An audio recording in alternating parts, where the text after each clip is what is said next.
everyone. Welcome to our show. Thanks for coming back. Today's topic is going to hit close to home for a lot of you HR leaders out there, which is burnout. Not the abstract kind, but really the kind that's daily lived, like the reality of juggling a whole lot of different things in the air all at the same time, whether that's compliance, admin tasks, emotional support.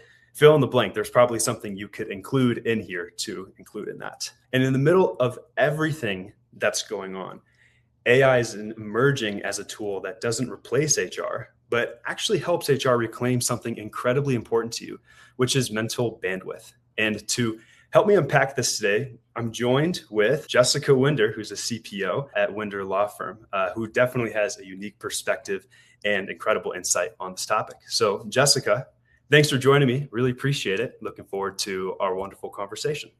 Yeah, this is going to be really fun. I'm excited to be here. This is an important topic that's really personal to me. Mm-hmm. And throughout your career, I'm sure that you've probably have hit the burnout hurdle at some point, one way or another. What are the signals that you see that tell you burnout isn't just creeping in, but it's accelerating? Like it's coming, the hurdles coming a lot faster than what we expect. Yeah, I definitely have dealt with burnout personally, and I always want to point out that it's harder to get out of burnout than to prevent burnout. So I want to make that disclaimer because I think a lot of times people feel like once you're in it, it is so hard to get out of it. But think about this as like a more of a prevention mindset. I wish I would have done things to prevent me from even getting to that point. But if you think about HR, and to your point, I'm a chief people officer.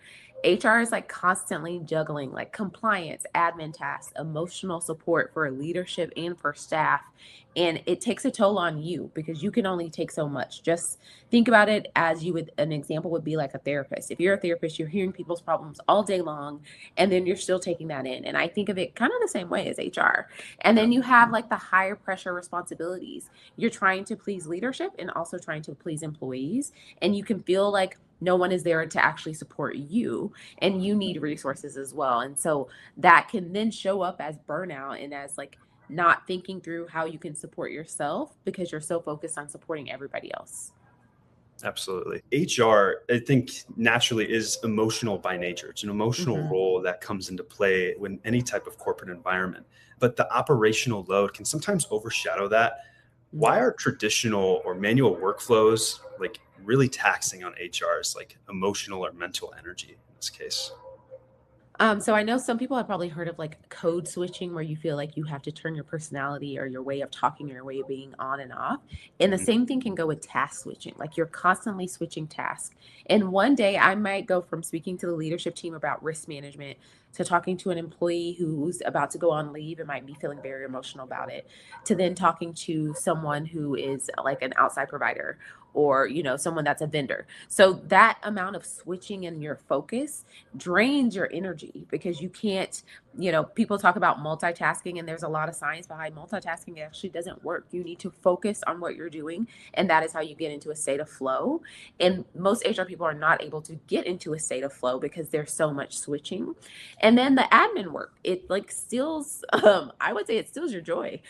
Like nobody wants to be doing all of those things, and it doesn't feel Mhm. like you're having meaningful interactions with employees. You're doing tasks.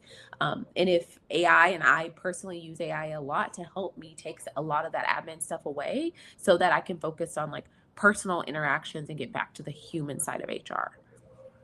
And you covered on my next question here very briefly towards the end of it, Mhm. which is AI can provide some incredible relief when it comes to helping HR not have as much of a burnout or to kind of slow them down from seeing that hurdle. Jessica, when you look at the day-to-day demands that HR really has within their role, where can AI make the biggest and immediate difference in reducing this cognitive load? So the cognitive load is something that I feel very personal about because I mention this a lot online, but I'm a mom of four. So not only am I like got a lot going on in my personal life, but then you also put into this like I'm an executive. And so I need everything around me to be efficient. Yeah. Even, trying to get taller to be efficient is a different story. But everything in my workplace, I need to automate things that are repetitive that I can get off of my plate. So if that's tracking, if that's reminders, if that's, some type of documentation, and also looking through the opposite of that is looking through errors. So I put a lot of documents into AI and ask like, what is wrong with this? Or what could I have done differently? Because we know that AI sometimes hallucinates and will tell you you're the best thing in the world, which I love to hear. But I also need it to be helping me move forward. So think about like summaries or things that you can just get off of your plate, or even if it's to start an idea. So I will think through like, this is something that I need to do for my team. How can I think about this differently? So even the prompts are really, really important to get you moving. So that way I'm not using my bandwidth to even just to get started. There's always this concern that AI is going to take away this human part of HR. But in reality, like Jessica, what does AI actually make possible for teams to do better? Yeah. So when people say like AI is going to take your HR job, I'm like, come take it.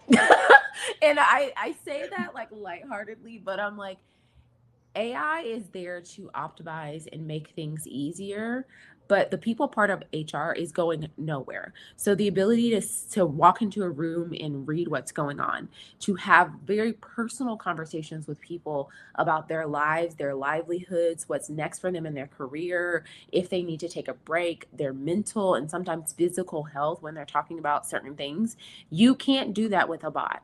And so this whole context that AI is going to take everyone's job. I get it. It's because there's a sense of fear right now.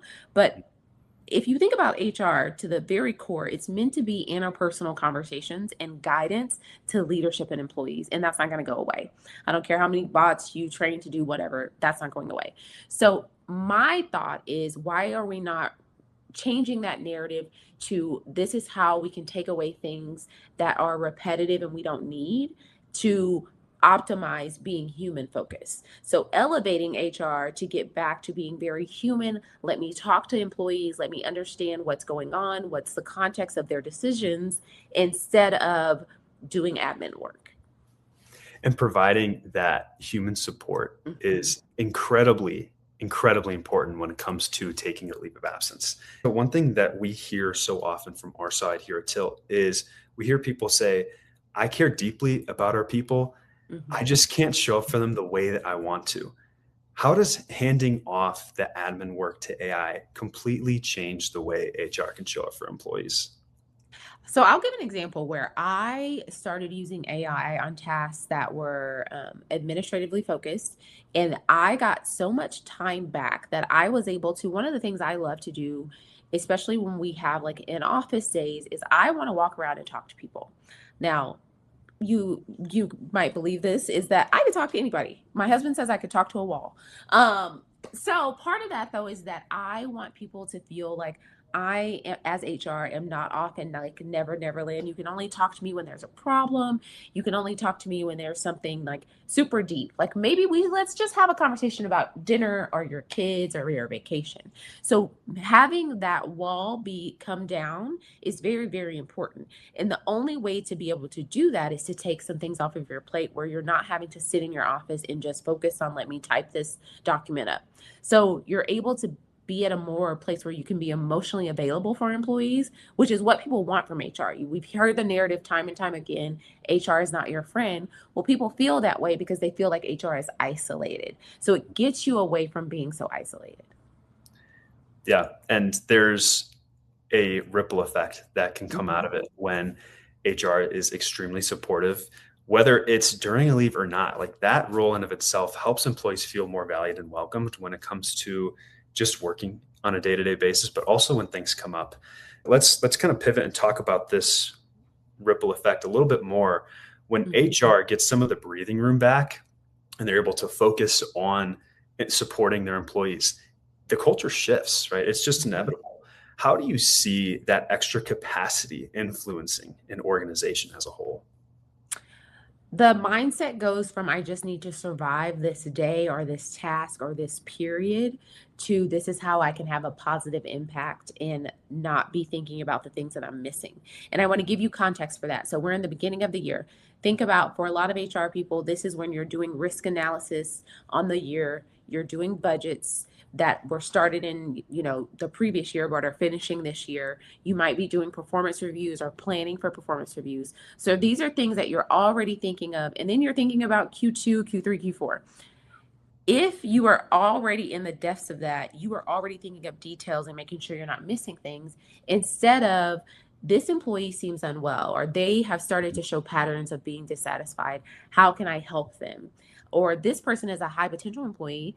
Am I giving them the things that they need so that they're not looking externally and they see a growth pattern for them? So it's way more, you can focus your attention on keeping people or helping people exit that might not be the right fit, instead of, these are just all the tasks that I need to do. So the mind frame shifts from task management to employee management. Absolutely. Let's kind of put a bow on this discussion here and talk about like a gentle ramp that HR can begin to implement.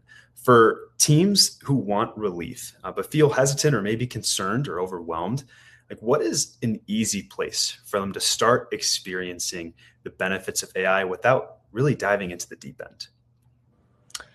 I would say one of the things that I did with my team is I asked everyone to track how they were using their time for a whole week. So just for a week, track your time. And then I took everyone's data and I put it in AI and I asked, where are we missing the mark? Where is time being spent that we could use on other things?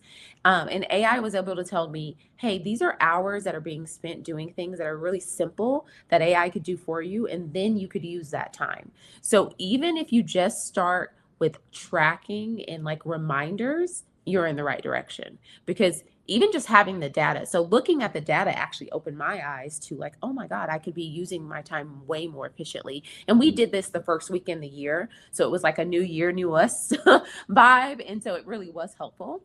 And then for clarity, it helped me clarify what is important for me when it comes to my team. So I was trying to reset expectations. So I used that data to say, I actually expect that we're spending more time with employees than we're spending on admin work. And that was the decision that we made.